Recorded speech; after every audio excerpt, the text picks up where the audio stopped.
La lutte pour la Ghouta orientale fait rage. Depuis que l'offensive a commencé, le gouvernement syrien a interdit aux médias étrangers d'entrer dans le territoire. Mais CGTN a eu un aperçu exclusif des secteurs que l'armée syrienne a réussi à reprendre.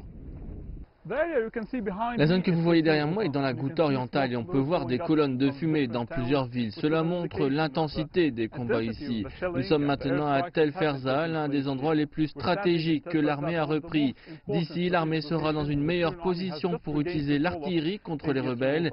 Ici, les rebelles ont pendant 6 ans fortifié leur position et mobilisé des combattants. On ne sait pas encore si l'armée sera capable de percer les lignes de défense rebelles aussi rapidement que durant les premières semaines de son offensive.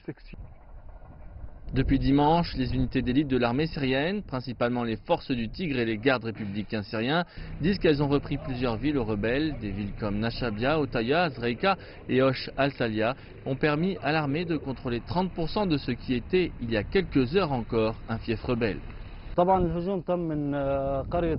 La bataille pour la Ghouta est difficile. La densité de la population limite nos options et nous avons différents styles de combat.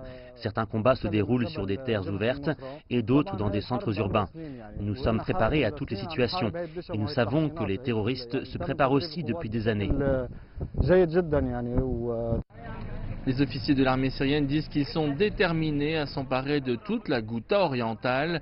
En raison de sa position stratégique à l'est de Damas, l'enclave tenue par les rebelles pose une menace pour la capitale. C'est peut-être pourquoi même au coucher du soleil, les combats ne montrent aucun signe de répit.